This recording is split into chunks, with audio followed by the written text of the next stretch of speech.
네, 국민의힘 친윤 핵심으로 꼽히는 장제원 의원이 공식 불출마, 총선 불출마를 공식 선언했습니다. 친윤 중진 의원의 첫 희생 선언인데요. 한편 이낙연 더불어민주당 전 대표는 이상민 의원과 만남을 가졌는데요. 관련 내용 포함해서 오늘 정치권 이슈 두 분의 전문가와 함께하겠습니다. 서성교 건국대 행정대학원 특임 교수, 김민하 시사평론가 두 분 나오셨습니다. 안녕하십니까? 안녕하세요. 안녕하세요. 예, 제가 말씀을 드린 것처럼 장제원 의원이 조금 전에 기자회견을 열고 총선 불출마를 선언했는데요. 그 장면 한번 보시고 대담 본격적으로 시작하겠습니다. 운명이라 생각합니다. 저는 22대 국회의원 총선에 출마하지 않겠습니다. 역사의 뒤편에서 국민의힘의 총선 승리를 응원하겠습니다. 가슴이 많이 아픕니다. 국회의원직에 대한 미련도 정치에 대한 아쉬움 때문도 아닙니다. 오직 저를 믿고 한결같이 응원해 주신 사상구민께 죄송한 마음 때문입니다. 존경하는 사상구민 여러분, 감사했습니다. 평생 살면서 하늘 같은 은혜 갚겠습니다. 사상구민과 함께 만들어간 꿈은 반드시 이루어질 거라고 믿습니다. 또 한 번 백의종군의 길을 갑니다. 이번엔 제가 가지고 있는 마지막 공직인 국회의원직입니다. 윤석열 정부의 성공보다 절박한 것이 어디 있겠습니까? 총선 승리가 윤석열 정부 성공의 최소한의 조건입니다. 그래서 제가 가진 마지막을 내어놓습니다. 이제 떠납니다. 버려짐이 아니라 뿌려짐이라고 믿습니다. 사랑하고 존경하는 당원 동지 여러분, 부족하지만 저를 밟고 총선 승리를 통해 윤석열 정부를 성공시켜 주시길 부탁드립니다. 감사합니다. 네, 조금 전 모습이었습니다. 총선 승리를 위해서 가진 마지막을 내어놓는다라고 이제 발언을 했는데요. 이뇨한 혁신위가 마무리된 날 이제 불출마를 시사를 했고 오늘 오전에 바로 이렇게 공식 선언을 했습니다. 좀 어떻게 들으셨습니까? 네, 예견된 발표지만은 상당히 고뇌에 차서 고민을 굉장히 많이 한 표정으로 공식적으로 이제 불출마 선언했습니다. 아무래도 타이밍을 언제로 불출마 기자회견을 할까 그런 생각을 고심을 많이 했을 걸로 보여지는데 아무래도 인요한 혁신위가 종료되는 시점 그리고 윤석열 대통령이 해외 방문하는 이런 빈 공간을 활용해서 본인의 불출마를 좀 극대화하기 위한 그런 타이밍을 잡았지 않느냐 그런 생각이 듭니다. 장제원 의원은 사실 윤석열 정부 출범에 지대한 공헌을 많이 했습니다. 예를 들어서 선거 기간 동안에 후보 비서실장을 맡아서 선거 승리를 위해서 굉장히 노력을 많이 했고 또 당선인 비서실장을 맡아서 이 정부 출범에 많은 기여를 했는데 정치인의 생명인 총선 불출마를 선언하기까지는 상당히 좀 고민이 많았던 것 아니냐 이런 생각이 들고 아무래도 지금 윤석열 정부가 어렵기 때문에 윤석열 정부 내년 총선 승리를 위해서는 인요한 혁신위에서 요구한 대로 윤석열 대통령 핵심 측근들부터 험지 출마나 불출마를 선언해야 된다, 희생 헌신해야 된다 이런 요구가 많았기 때문에 본인도 내심은 아마 결정을 하고 있었던 것 같습니다. 어제 제가 장제원 의원 거기 SNS 페이스북을 보니까 네. 한 9시 20분쯤 돼서 본인의 그 부친 산소를 갔다 와서 네. 결정을 하고 이제는 잠시라는 말도 중요한데 잠시 멈추려고 합니다. 그래서 이번에 총선에 불출마하고 당분간 공백기를 가지고 나중에 적절한 시점에 정치에 복귀하지 않을까 이런 생각이 드는데 가장 중요한 것은 예. 국민들이 유권자들이 장제원 의원의 불출마에 대해서 어떻게 받아들일 거냐. 그다음에 이제 추가로 윤석열 대통령 핵심 측근들이라고 이야기할 수 있는 사람들까지 네. 불출마가 이어질 거냐. 그리고 지금 논란이 되고 있는 김기현 국민의힘 당대표의 거취 결정 이런 것들이 연쇄적으로 조금 이루어져야지 지금 이반된 민심들을 돌이키기에 충분한 결정들이 되지 않을까 그렇게 보여집니다. 굉장히 많은 이야기를 해주셨습니다. 그만큼 의미가 있는 이제 오늘의 선언이었는데 일단은 시점에 대해서 잠깐 언급을 좀 해주셨거든요. 어떻게 좀 보셨습니까?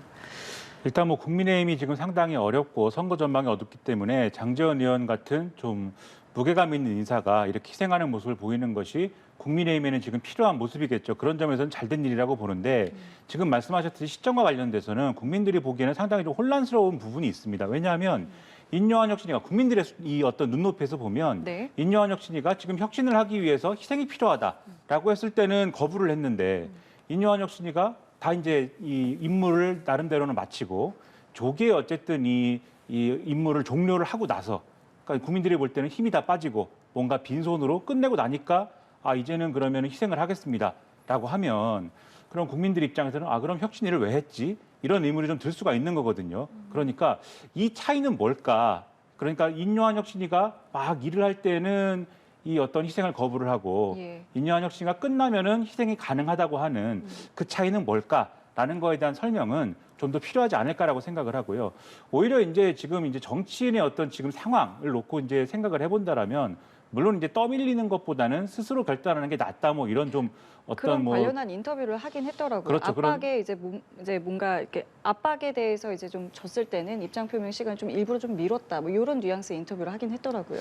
그렇죠. 장제원 의원 본인이 이제 그렇게 얘기를 하는데 예. 그렇다면 그건 이제 스타일의 문제지 않습니까? 스타일이 사느냐 죽느냐의 문제인데 네. 근데 이런 환경의 문제도 좀 고려해야 될 것 같아요. 예를 들면 인요한 혁신이가 이렇게 좀 빈손으로 끝났다 하더라도 김기현 지도부가 좀 매끄럽게 그 다음에 이제 공천을 하는 공천관리위원회를 꾸리고 매끄럽게 넘어가는 국면이었다라고 하면 과연 장제원 의원이 또 희생을 했겠는가라는 의문이 있습니다. 근데 그게 아니고 지금 서울 지역구 중에 단 6개 지역구에서만 우세하고 나머지에서는 전멸할 수 있다라는 어떤 보고서가 있었는데 그것을 당 지도부가 은폐하고 공개하지 않았다라는 보도가 나오니까 그것에 대해서 수도권의 원외 당협위원장들이 굉장히 격앙되고 지금 수도권에서 선거를 치러야 되는 이 인사들이 김기현 대표 사퇴해라 이러면서 내용으로 번진 거지 않습니까? 네. 그러다 보니까 이것을 또 진정시키기 위한 어떤 목적도 있지 않았을까? 그래서 장제원 의원이 희생하는 모습을 보이면서 내가 이렇게 희생을 하니까 이제 김기현 대표 중심으로 좀 가야 되는 거 아니냐라는 메시지를 주기 위한 목적도 있지 않았을까라는 이제 어떤 생각도 드는 거거든요.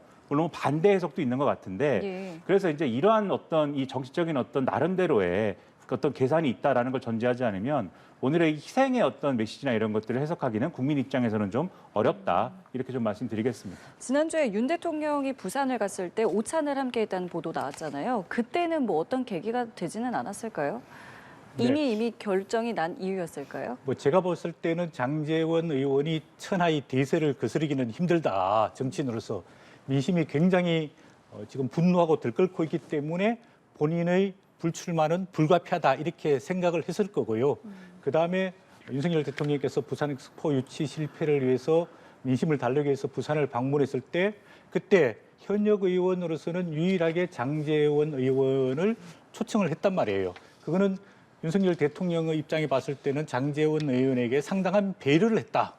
그래서 꼭 굳이 불출마에 대해서 윤석열 대통령과 장제원 의원 간의 뭐 이야기라든지 형식적인 논의라든지 이런 게 불필요했을 정도로 두 사람 사이에는 상당히 이심전심하는 그런 교감이 저는 충분히 있었을 거다. 그런 생각이 듭니다. 만약에 그 당시에 윤석열 대통령이 장제원 의원을 오찬 자리에 그것도 대기업 총수들과 함께하는 오찬 자리에 초청을 하지 않았다면 역시 장제원 의원과 윤석열 대통령 간의 갈등 또는 교감이 되지 않는다.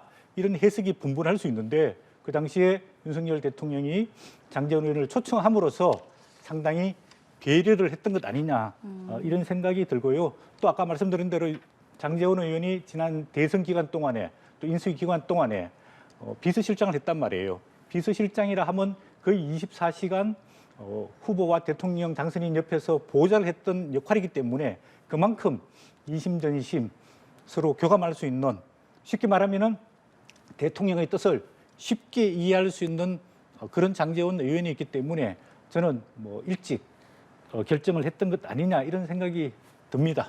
이 말에 공감하십니까?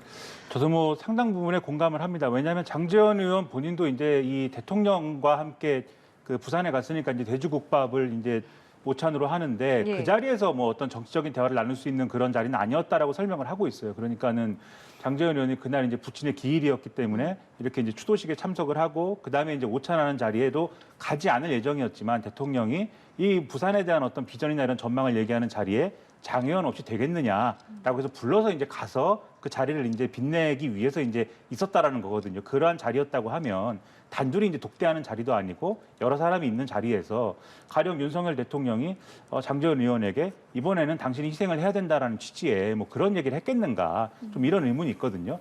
그래서 마침 뭐 장제원 의원이 거기서 윤석열 대통령을 만난 자리에서 나름대로 마음에 뭐 결심을 했다든지 혼자 이제 뭐 그런 생각을 했을 수는 있어도 그 자리에서 정치적으로 민감한 얘기를 나눴다든지 그러지는 않았을 거라고 보고요.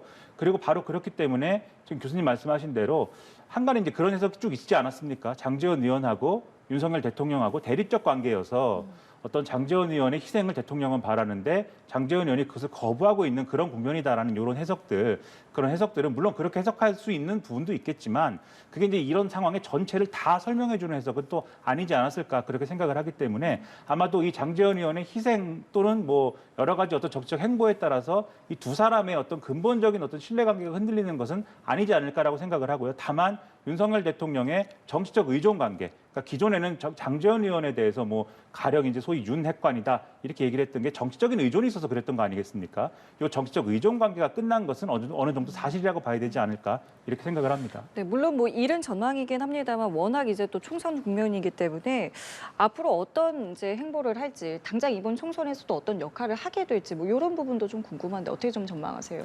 일단 지금 뭐 이 앞으로 장제원 의원이 무엇을 할 것이냐에 대해서는 여러 가지 이제 얘기가 나오죠. 당장 뭐 지금 기자회견 했습니다마는 뭐 선대위원장을 할 수도 있다 뭐 이런 얘기도 있고 사실 그런 부분에 대한 이제 기자들의 질문이 사실은 좀 있을 법도 했는데 이 질의응답이 있으면 뭐 또 다른 좀 해석이 나올 수 있다 해서 질의응답이 오늘 좀 없었어요. 그래서 좀 다양한 해석들이 지금도 나오고 있는 상황입니다. 그렇습니다. 그리고 일부 부산 지역의 이제 언론에서는 뭐 비서실장으로, 그러니까 대통령 비서실장으로 가는 수도 있지 않겠느냐 뭐 이런 얘기도 있고 또는 뭐 건너뛰어서 지방선거 때 부산시장 하지 않겠느냐 뭐 이런 얘기들이 많은데 예. 일단 다음 선거에 무엇을 할 것이냐는 정치인이 지금 시점에서 지금 뭐 결심하고 계획을 추진하기는 어려울 거라고 보고요. 그리고 당장에 무슨 방금 말씀드린 당장 결심해야 되는 직책들 선대위원장이랄지 뭐 비서실장이라든지 이런 것들은 장제원 의원이 이제 지금 언론에 낸 메시지를 보면은 그런 것들에 대해서는 고려하지 않고 있는 걸로 보입니다. 일단은 쉰다고 했고 방금도 메시지는 백의종군한다라는 얘기지 않겠습니까? 그렇기 때문에 아마 당분간은 이제 좀 직을 맞지 않는 행보로 갈 텐데 총선 이후에 이제 무엇을 할 것이냐는 상당 부분이 빈칸으로 남겨놓은 행보를 가져가지 않을까라고 예상이 됩니다. 예, 어떻게 전망하세요? 예, 뭐 본인이 윤석열 정부의 성공, 그다음에 성공을 위해서는 내년 총선 선거가 굉장히 중요하다. 그리고 본인은 역사의 뒤안길에서 돕겠다 이래 이야기했기 때문에 쉽게 말하면 백의종군이죠. 그렇게 본다면은 이번 총선에서의 역할은 조금 어렵지 않을까 그런 생각이 들고 장제원 의원의 개인적인 어떤 꿈, 소망 이게 부산시장 하는 게 본인의 꿈이었다고 평소 이야기를 많이 해왔거든요. 그런 측면에 봤을 때 내년 총선 결과가 좋으면은 아무래도 2026년에 지방선거가 있기 때문에 그 전에 윤석열 정부의 성공을 위해서 내각에 참여할 가능성도 배제할 수 없고 그리고 난 다음에 2026년 지방선거 때 뭐 부산시장에 도전할 가능성이 좀 있지 않을까 그런 생각이 듭니다. 예, 자 이렇게 장제원 의원이 오늘 오전에 불출마 선언을 하기 전 어제였습니다. 김기현 대표는 혁신위의 희생 요구에 대해서 모든 기득권을 내려놓겠다라고 밝히기도 했는데요. 관련해서 공방이 좀 있었습니다. 내용 함께 들어보시죠. 일부 현실 정치에 그대로 적용시키기에 까다로운 의제도 있으나 그 방향성과 본질적 취지에는 적극 공감합니다. 저를 비롯한 우리 당 구성원 모두는 국민 눈높이에 맞지 않는 모든 기득권을 내려놓고 사적성의 각오와 민생과 경제를 살리라는 국민의 목소리에 답해 나갈 것입니다. 정말로 김기현 대표가 당장 물러나는 것만이 총선에서 이길 수 있는 길일까요? 대안 없는 지도부 흔들기를 멈춰야 합니다. 당대표가 물러나는 순간 너도 나도 서로 싸울 것이며 오히려 우리 당은 대혼란에 빠질 것이 분명합니다. 혁신위의 헌신적인 노력에도 우리 당 지도부가 그에 걸맞는 호응을 하지 못했다는 세간의 지적이 매우 뼈아프게 다가옵니다. 우리 당의 혁신 성적표는 100점과 0점 중 대체 어디에 속해 있습니까?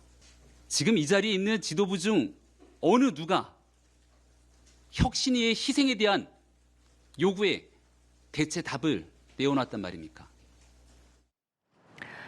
예, 지금 보신 장면이 어제 최고위 상황이었고요. 오늘 오전에 이제 장제원 의원이 불출마를 선언했고, 일단은 오늘 김기현 대표가 공개 일정이 있었는데 이걸 모두 이제 취소를 했단 말이죠. 그렇기 때문에 왜 취소를 했는가, 취소한 이유에 대해서 굉장히 또 이제 관심이 또 쏠리고 있습니다. 지금 어떤 생각하고 있겠습니까? 네, 두 가지로 아마 고민을 하고 있는 것 같습니다. 첫 번째는 본인의 거취.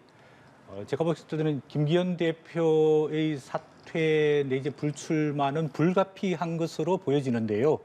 그 시점을 언제로 잡을 거냐. 즉 정치는 뭐 타이밍의 예술이라고 그렇게 이야기를 하고 있는데 본인의 입장 표명 며칠이 더 걸리지 않을까 이런 생각이 듭니다. 왜냐하면 오늘 장제원 의원이 불출마를 선언했기 때문에 바로 본인이 또 불출마나 또 당대표 사퇴하기는 조금 어렵지 않을까 그런 생각이 들고요.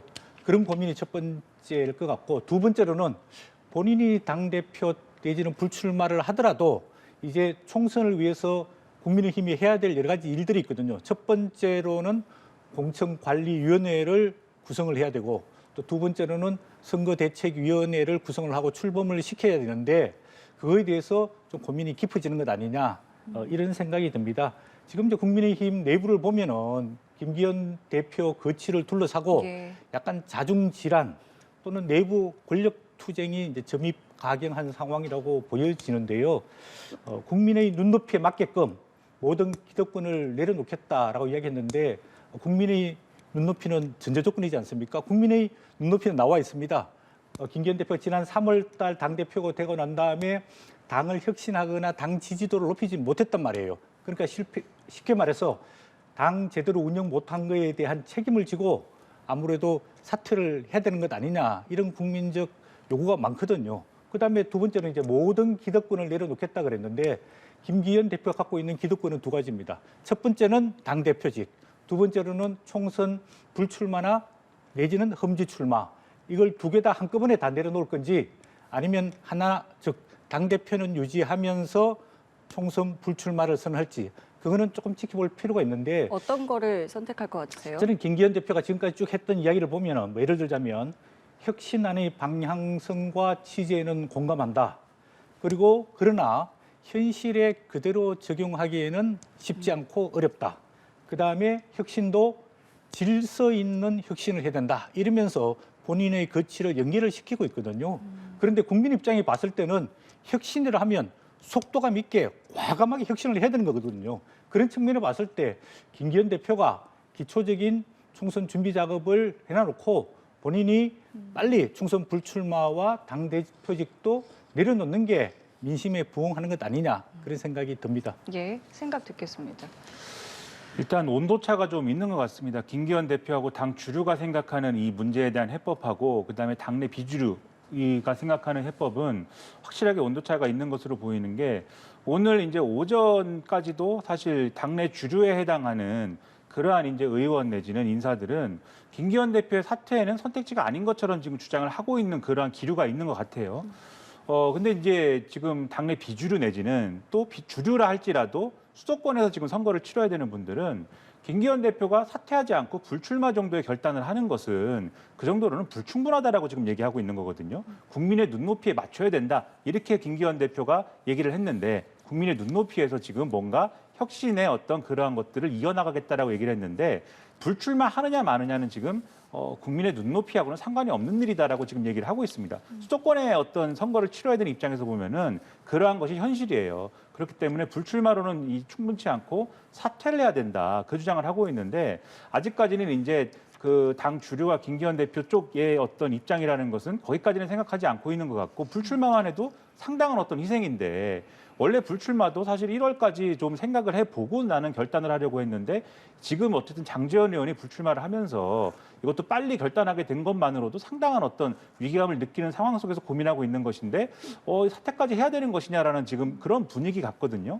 그렇기 때문에 아마 결론적으로 김기현 대표는 사퇴보다는 불출마하는 것을 던지는 쪽으로 상당한 결단을 던진다면은 시점을 아까 말씀하시기에는 지금 바로 이제 장제원 의원이 불출마 선언했기 때문에 좀 시간차를 둬야 된다라고 말씀하셨는데 어떻게 생각하세요? 저도 오늘 당장은 어렵다라고 보는데 조만간이 되겠죠. 그런데 지금 왜냐하면 당내의 동요가 당내 이제 비주류 포함해서 수도권의 원외위원장들까지 포함하면 동요가 상당하기 때문에 이것을 뭔가 이제 안정화시켜야 되는 책임이 대표에게 있는 것 아니겠습니까? 그럼 뭐라도 해야 되는 건데 지금 할 수 있는 게 사실 김기현 대표 입장에서는 내놓을 수 있는 게 불출마하겠습니다. 이거 외에는 마땅치 않은 거잖아요. 그런 점에서 보면은 그러한 결단을 지금 해내는 것은 조만간 될 수밖에 없는 것인데 다만 그렇게 하더라도 제가 볼 때는 이 김기현 대표나 당 주류가 지금 기대하는 것처럼 당내 내용 상황이 안정화되긴 좀 어려울 것이다. 그렇기 때문에 결국은 김기현 대표가 사퇴하는 방향으로 가야 지금 국민의힘의 상황은 좀 수습이 되지 않을까라고 생각이 됩니다. 결과론적인 이야기긴 한데 김기현 대표가 먼저 이 장제원 의원보다 먼저 불출마를 선언했다면 파급력이 좀 달랐을까요?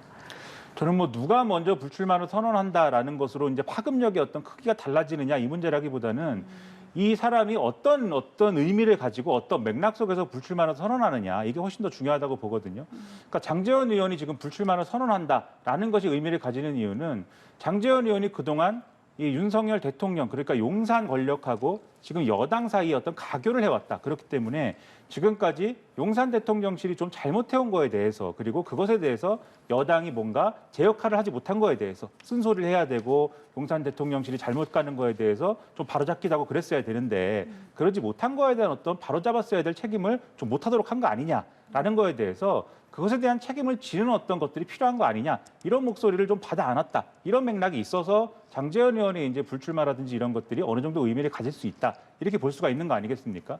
근데 지금 김기현 대표의 지금 불출마 선언이라든지 이런 거라는 것은 지금 지난번에 강서구청장 재보궐선거 패배에 대한 어떤 책임을 져라 이런 차원에서 이루어져야 될 일인데 지금 이제 불출마를 하는 것으로는 그 책임지는 방식이 아닌 거죠 사실. 예. 그렇기 때문에 좀 더 강력한 이 직을 내려놓는 것으로 그 책임을 지는 것이 필요하다라는 게 대다수의 어떤 좀 지지자들 내지는 국민들의 어떤 시선이기 때문에 그 기대를 충족시키는 것이 필요하다 이런 말씀 드리는 것입니다.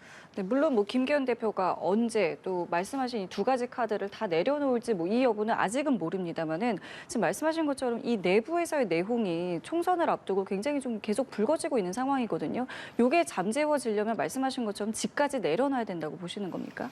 네, 아무래도 이제 본인이 이야기했듯이 민심이 국민의 눈높이 기준이 지금 여당에 대해서 굉장히 싸늘하지 않습니까? 예. 그렇다면 그거를 반전시키기 위해서는 본인이 아까 말씀드린 대로 혁신과 쇄신은 대폭 속도감 있게 하는 게 맞는데 지금도 약간 타이밍을 놓쳤다고 보는데 일단은 본인 입장에 봤을 때는 이제 현실론을 이야기를 할 겁니다. 그리고 당내 김기현 대표를 지지하는 세력들도 지금은 또 임시국회 기간이고 또 아직 예산은 통과되지 않았고 또 12월 말에는 두 개의 특검법이 야당에 추진할 예정이고 또 그다음에 아직 공천관리위원회도 출범하지 않았는데 당 지도부가 해야 될 게 많은데 지금 김기현 대표가 대표직을 사퇴하게 되면은 비대위로 하게 되면은 당이 더 혼란스러워지는 것 아니냐 이런 이제 현실론적인 입장을 펴고 있고 또 한쪽에서는 아까 우리 말씀하신 대로 지금 수도권 민심 굉장히 어렵기 때문에 김기현 대표가 당 운영에 대한 책임을 지고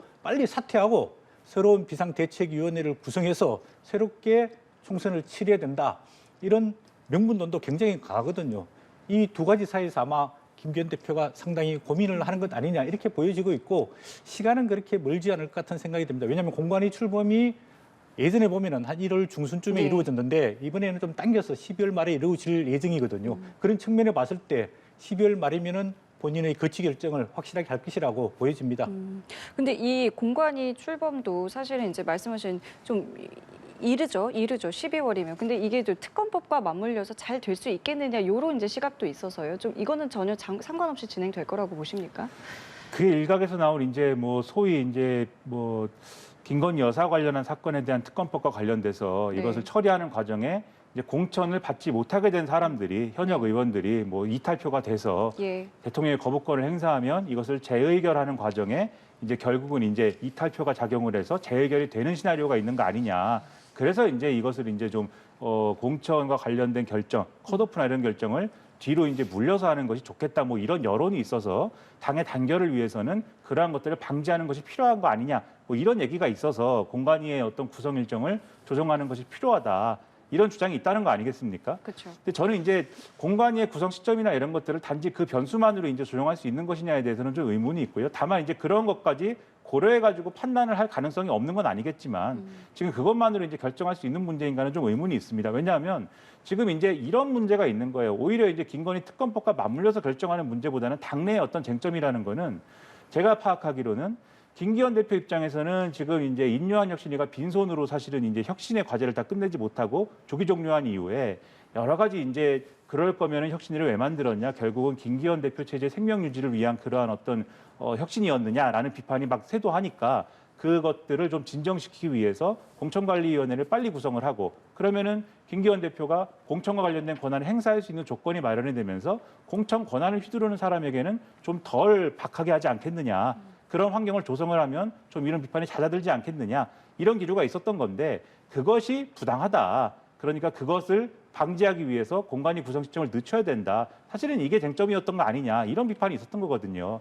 근데 거기와 관련돼서 이제 방금 말씀하신 이제 특검법이 어떤 특검법과 관련된 어떤 뭐 고려라든가 이런 것들은 사실은 이제 여러 가지 고려 중에 하나일 수는 있어도 그게 핵심일 수는 없는 거 아니겠습니까? 가령 특검법과 관련된 어떤 고려를 한다고 했을 때는 그 어떤 제의 요구가 어느 시점에 되는지 그리고 이제 그 재의결은 또 어느 시점에 되는지 이런 것들도 따져봐야 되는데 이거 그 설 있지 않습니까? 제의 요구를 고려해서 공관위 구성 시점을 뒤로 늦춘다라는 게 12월 말로 늦춘다는 거였어요.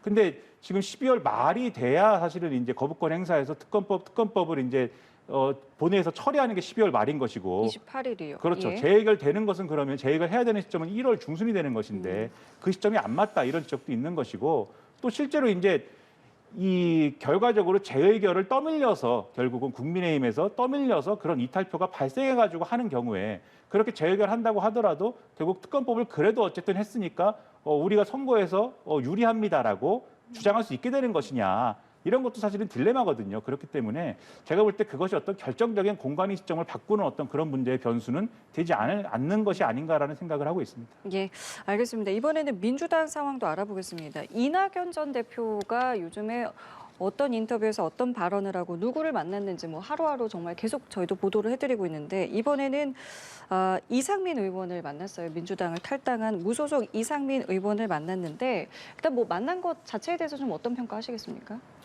일단 뭐 이낙연 전 대표가 움직이는 거에 대해서는 네. 이전까지 한 일주일 전까지는 이낙연 전 대표가 이렇게 적극적인 얘기를 하고 있지만 실제로 이제 신당을 창당하거나 하는 데까지는 좀 넘어야 될 산이 좀 있을 것이다. 여러 가지 준비가 더 필요할 것이다. 이런 이제 전망이 많이 나왔는데 실제로 현역 의원들과 접촉을 하고 이상민 의원을 실제로 이렇게 만나는 장면까지 공개를 한 바를 보면 실제로 신당 창당을 굳은 마음을 먹고 이제 하는 것 같다. 이런 평가들이 나오는 것 같습니다. 거기다가 이제 현역 의원을 접촉한다는 의미는 그러니까 현역 의원을 최대한으로 모은다라는 것은 교섭단체를 구성한다든지 이런 목표를 가지고 움직이는 거 아니냐.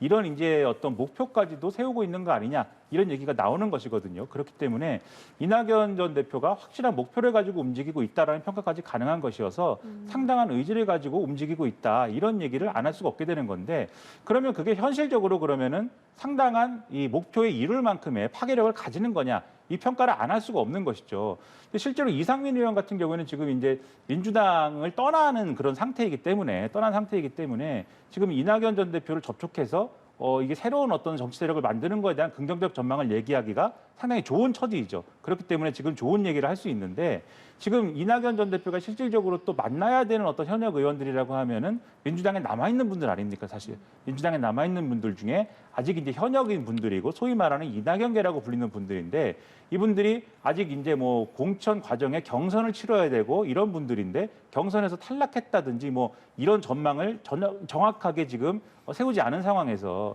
지금 당을 막 나온다든가 이런 분위기가 지금 아니거든요. 그렇다면 이낙연 전 대표가 이렇게 적극적으로 움직이면서 교섭단체에 해당하는 그런 정도의 당을 만들 정도의 현역 의원을 모을 수 있는 것이냐 아직까지는 전망이 밝지는 않다 이렇게 보고 있습니다. 예, 실제로 지금 친명계에서는 이 이낙연 전 대표의 행보에 대해서 좀 굉장히 좀 거친 목소리를 좀 내고 비판도 하고 있는데요. 어떤 내용들을 이야기하고 있는지 함께 들어보시죠. 대한민국에서 전두환 노태우 시절의 민한당 이후에 안철수 손학규로 이어졌던 일종의 정통야당과 다른 삭고란 노선인데 성공한 적이 없습니다. 엄중한 자기 혼선이라고 봅니다. 민주당에서 정치를 한 분인데 제3세력을 해야 되겠다. 그간 총리와 당대표를 지난 것은 뭔가라고 정말 어리둥절해지는 자기 혼선이고 이건 그냥 사실상 경선 불복이다 저는 이렇게 보고 만약에 신당을 창당하면 뭐 그건 경선 불복이다, 사쿠라 여선이다 이렇게 좀 강한 비판이 나왔는데 어떻게 보실지. 네, 일일이 대꾸할 가치를 안 느낍니다. 낙선연대다 이렇게 비판하는 목소리도 나왔는데 네, 그런 것에 일일이 말할 필요 없다고 생각합니다. 예, 저희가 지금 뭐 김민석 의원의 발언을 들려드리긴 했습니다만은 이 외에도 많은 이제 민주당 의원들이 지금 비판의 목소리를 좀 내고 있어요. 그리고 성공에 대해서도 좀 낮게 평가를 하고 있고요. 개인적으로 좀 어떤 의견 갖고 계십니까? 네. 뭐 이낙연 전 민주당 대표는 뭐 쉽게 말해서 아직까지는 입장을 정확하게 정하지 않으면서 노련한 외곽 때리기를 하고 있는 것 아니냐 이런 생각이 듭니다. 아무래도 투트랙으로 생각을 하고 있는 것 같습니다. 본인의 말대로 훌륭한 분들을 모아서 세력화를 하겠다. 이 말은 당내에서 세력화를 할 수도 있고 당외에서 세력화를 위해서 창당을 할 수도 있는데 아직까지 창당은 뭐 확정된 게 아니다. 새해에 본인의 입장을 정확하게 발표하겠다. 이런 이야기를 보면은 실무적으로 창당을 준비하고 있다는 이야기는 들리지만은 아직 구체화하지 않고 있는 것 아니냐 그런 생각이 듭니다. 이낙연 민주당 전 대표는 민주당 대선 후보 경선까지 참여했고 민주당에서 총리까지 했고 전남지사 또 국회의원도 여러 번 했던 분인데 저 기반이 민주당 내에 있단 말이에요. 그런데 과연 본인이 민주당을 탈당해서 창당해서 성공을 거둘 수 있을 것이냐 그 부분에 대해서 굉장히 조금 아직은 회의적이다 이런 생각이 들고 당내에서 역할을 할 수 있으면 만약에 이재명 민주당 대표가 아직 여전히 사법 리스크가 있지 않습니까?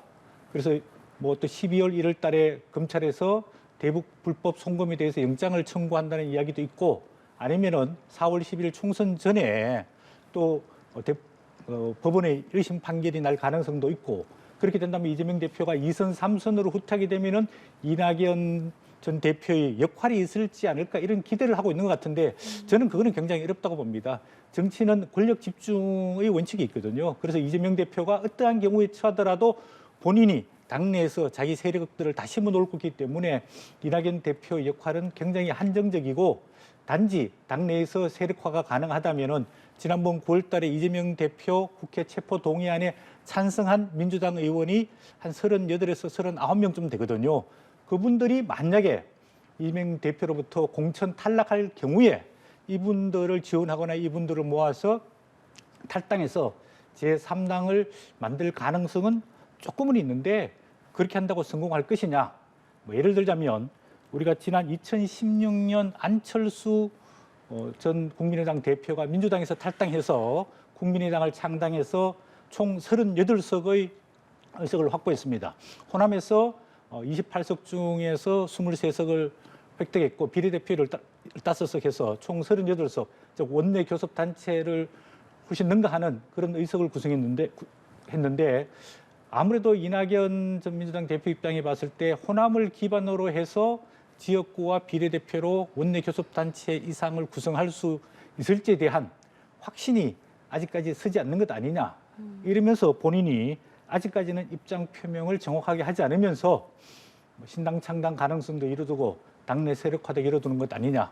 그런 생각이 듭니다. 여러 가능성에 대해서 말씀을 해주셨는데 어제 언론 인터뷰에서는 이제 그동안 좀 언급이 있었던 삼총리 연대설에 대해서는 이제 그런 건 없다라고 이제 선을 그었는데 마침 또 오늘 보도가 나온 건 이재명 대표가 이 두 전 총리를 곧 만날 것이다 이런 보도가 있어서 요거를 좀 분리하고 해석을 해야겠습니까? 맞물려서 좀 진행이 된다고 보십니까?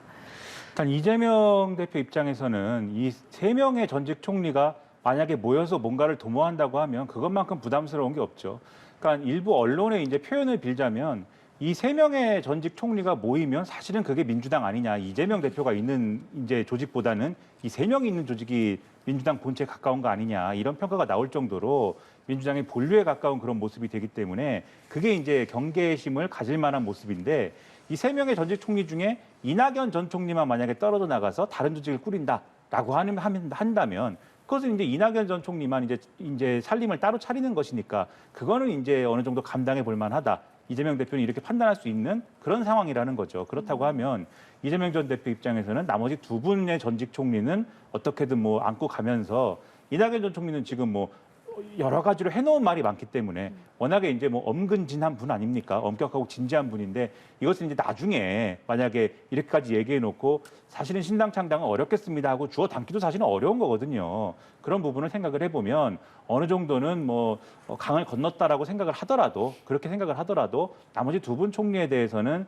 좀 이제 안고 가겠다라는 판단을 할 수밖에 없는 거거든요. 그리고 지금 이낙연 전 총리는 다소 제가 볼 때는 이 신당 창당을 하겠다는 계획이 제가 볼 때 무리해 보이는데 다만 이 세 명의 전직 총리들이 가지고 있는 공통분모가 있다고 하면은 각자가 가지고 있는 인적 네트워크들이 지금 당내에서 공천을 받아야 되는 조건에 놓여 있기 때문에 이 세 명이 뭔가 뭉친다라고 했을 때 당내 주류가 이재명 대표와 가까운 어떤 당내 주류가 그것에 부담을 느껴서 공천 과정에서 이분들을 배려해야 된다라는 그러한 이제 맥락이 생기는 것 정도는 공통분모가 있는 상황이란 말이죠. 그렇기 때문에 이것은 배려를 하면서 어느 정도 배려를 해주는 모양새를 취하면서 이낙연 전 대표를 사실상 고립시킨다고 할까요? 뭐 잘라낸다고 할까요? 이 세 명 중에서 그런 전략을 취하는 것이 지금 안고 합리적이다. 가는 것보다 버리는 것이 더 합리적이다라고 판단을 했다는 말씀이십니까? 뭐 버린다기보다는 굳이 떨어져 나간다고 하면 잡을 방법이 없다고 하면은 나머지 두 분의 총리를 챙기는 게 맞다 이런 전략인 것인데 저는 이제 이렇게 맺고 끊고 뭐 이런 어떤 전략도 필요하겠지만 지금 근본적으로 이재명 대표에 대한 당내 불만이 뭐냐에 대해서 근본적으로 그것을 해결하기 위해서 이재명 대표가 해야 될 일이 뭐냐를 근본적으로 고민해 보는 것이 필요하다. 이런 말씀 우선적으로 드리겠습니다. 예, 이런 상황에서 지금 문재인 전 대통령이 경남도당에 특별당비를 500만 원을 이제 납부를 했단 말이에요. 이게 이제 이것을 이낙연 전 대표의 신당이랑 좀 이제 맞물려서 해석하는 이제 시각도 있던데 뭐 어떤 의미라고 보세요? 지금 이 시점에 이 당비를 납부한 것에 대해서요? 일단 특별 당비를 이제 뭐 납부한다. 그리고 개인이 낼 수 있는 어떤 후원액의 한도를 채워서 낸 거 아니겠습니까? 그러니까는 상당히 이제 열성을 다해서 이제 최대액을 낸 것인데 그것은 지금의 이제 민주당, 지금의 더불어민주당에 대해서 이게 내가 지지하는 확고한 어떤 정당이다라는 의사를 분명히 한 것이죠. 이러한 의사를 분명히 한 것인데 다만 이게 예를 들면은 이낙연 전 대표가 추진하는 신당을 반대한다라는 적극적 의사 표명인 것이냐. 그거는 뭐 우리가 어떻게 판단해야 될지에 대해서는 문재인 전 대통령이 명시적으로 얘기한 바 없기 때문에 거기서부터 이제 확대 해석이다 이렇게 봐야 되겠죠. 다만 제가 문재인 전 대통령이라고 한다면 이러한 여러 가지 정치적인 뉴스들이 막 오가는 가운데 만약에 내가 나중에 이낙연 전 대표가 하는 신당을 지지해야 될 수도 있다라는 생각을 했으면 굳이 이렇게 특별당비를 500만 원을 지금과 같은 시점에 내지는 않았을 것도 같습니다. 그런 것까지 포괄해서 보면은 대략적으로 어떤 생각을 하고 있는 것인지는 대략 뭐 추론 가능한 것이 아닐까 생각을 합니다. 예, 어떻게 보세요? 네, 아까 말씀하신 대로 문재인 전 대통령이 민주당의 권리당원이고요. 또 당원으로서 특별 당비를 낸다는 것은 아주 특별한 행동이거든요. 또 최대한도 500만 원을 총선을 앞둔 시점에 본인이 특별 당비를 냈다는 것은 그것은 이제 본인의 마음과 지지가 민주당에 있다. 이런 표시라고 보여지고 있고요. 그런 측면을 봤을 때 이낙연 전 민주당 대표 겸 전 총리가 본인이 문재인 전 대통령의 뜻을 거슬러서 창당하는데 상당한 부담이 되는 것 아니냐 이런 생각이 들고 아까 말씀하셨지만 문재인 전 대통령의 3명의 총리 이낙연, 정세균, 또 김부겸 이런 분들도 민주당의 힘을 모아야 된다. 뭐 이런 생각인 것 같습니다. 지금 이제 이낙연 뭐 신당 창당, 이준석 신당 창당 있는데 신당을 창당하려면 3가지 전제 조건이 있어야 됩니다. 첫 번째는 강력한 대선 후보가 있어야 됩니다. 예를 들자면 이낙연 전 대표가 강력한 대선 후보가 될 수 있다. 그러면 나가서 신당을 만들 수도 있습니다. 그다음에 두 번째는 세력이 있어야 됩니다. 그다음에 세 번째로는 확실한 명분이 있어야 되거든요. 그런데 이낙연 전 대표가 지금 신당을 창당을 추진한다. 세력은 조금 있는 것 같고요. 그다음에 명분도 약간 있는 것 같은데 본인이 없으니까. 대선 후보로서의 강력한 리더십이 없기 때문에 쉽지 않다. 반면에 뭐 조금 더 말씀드리겠습니다. 이준석 전 국민의힘 대표가 신당 창당하는 것은 약간의 명분은 있지만 세력이 아직 좀 뒤딸리고 그다음에 본인이 다음에 차기나 차차기의 대선 후보로 갈 가능성이 있기 때문에 또 이 두 가지를 보면은 세 개의 신당 창당 구성 요건 중에서 셋 다 만족하는 충분한 신당 창당은 현재로서 조금 어려운 것 아니냐. 단지 양당의 공천 과정에서 공천을 받지 못하고 탈락하는 현역 의원들이 있을 거란 말이에요. 그분들이 출마를 안 하면 괜찮은데 어떤 방식으로든지 출마를 원하면은 정당 플랫폼이 필요하거든요. 그런 낙수 효과를 노리는 정당 플랫폼, 신당으로서는 성공하기가 굉장히 어렵다. 그런 생각이 듭니다. 공천 이후에 이제 뭐 양당이 이탈자들의 움직임까지 말씀을 해주셨고 실제로 지금 금태섭 전 의원과 류호정 정의당 의원 같은 경우 이제 창당을 선언했고 어제 첫 정책을 이제 이야기를 한 것이 바로 병역과 관련한 성평등이었는데요. 여기에 관련해서 두 분은 어떤 생각 갖고 계시는지 한 분씩 마무리로 듣겠습니다. 먼저 말씀해 주시죠. 일단 뭐 이 부분과 관련돼서 그동안 이제 류호정 의원 같은 경우에는 이준석 전 대표하고 같이 당을 할 수 있다라든지 이런 뭐 얘기를 한 바도 있기 때문에 최근엔 좀 메시지가 약간 변한 것도 같습니다만 그런 얘기를 한 바도 있기 때문에 이게 그것을 의식해서 좀 태도를 바꾸는 거 아니냐 이런 해석도 있는 것 같습니다. 그런데 이제 그런 측면이 뭐 없진 않은 것 같은데 다만 이제 여성 징병제라든지 뭐 이런 부분들이 소위 말하는 진보 진영 내에서 진보 정당 내에서 아예 없는 얘기는 또 아니거든요. 이른바 족보에 없는 얘기는 아니고 다만 여기에 병행돼야 될 것들이 여러 가지가 있습니다. 그래서 예를 들면은 병역 내에 여러 가지 뭐 예를 들면 지금 뭐 여러 가지 부조리라든가 이런 것들이 있지 않습니까? 이런 것들이 많이 해결이 돼야 되겠고 남녀가 모두 이제 병영에서 함께 복무할 수 있는 정도의 조건이 갖춰져야 사실은 실현 가능한 얘기가 되겠고 또 이 비슷한 얘기를 지난번에 대선 국면에는 민주당의 박용진 의원도 사실은 주장한 바가 있어요. 이런 방식의 그것도 복무 기간을 단축한다든지 병역 자원을 크게 줄인다든지 이런 것들을 같이 부과해가지고 얘기를 한 바 있거든요. 그런 여러 가지가 이제 병행돼서 돼야 되는 문제이기 때문에 그런 것들을 정확하게 얘기를 하면서 이 정책을 가지고 같이 논의를 할 수 있는 구조를 사실 만들어야 이 얘기가 생산적으로 토론이 되는데 그런 것들을 기대하고 내놓았겠지만 사실 지금 우리 정치권에서 이런 정책들을 받아들이는 태도는 그렇게 이분들이 기대하는 것처럼 받아들여지지는 않고 있는 것 같습니다. 지금 말씀드렸듯이 이준석 전 대표하고 같이 하려나 봐 뭐 이런 정도인 거거든요. 그래서 그런 부분은 좀 아쉽다. 정책은 정책적으로 논의할 수 있는 그런 토대가 갖춰질 수가 있어야 되는데 그런 부분은 아쉽다. 이런 생각이 좀 듭니다. 예, 첫 정책인데 이준석 전 대표는 이런 말 했더라고요. 이 정책이 이번 총선에서 국민들이 원하는 이슈는 아니다라고 했는데 뭐 개인적으로 이 정책에 대해서 좀 어떻게 보셨는지요? 예, 일단 정당을 창당하려고 그러면 정치 철학과 가치 이게 우선적으로 표방이 돼야 됩니다. 예. 그 속에서 구체적인 정책들이 구현이 돼야 되는데 이게 약간의 뭐 뜬금없는 정책을 들고 나와가지고 총선 공약으로 제시를 한다. 그러면 효과가 상당히 줄어들 수밖에 없지 않나 그런 생각이 듭니다. 보통 우리 젠더 갈등의 핵심은 20대 남성과 30대 여성입니다. 20대 남성은 군대를 갔다 온 그 피해 의식 때문에 여성들보다도 사회 진출도 늦어지고 혜택이 없기 때문에 상당히 불평등감을 느끼고 있거든요. 그 반대로 또 30대 여성은 결혼하고 출산하고 일가정 양립을 하기 굉장히 어렵게 돼 있습니다. 그래서 이 문제를 동시에 풀기 위해서는 20대 여성도 병역 의무화를 한다.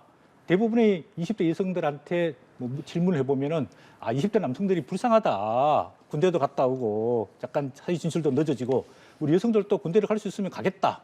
이런 입장들이 상당히 많거든요.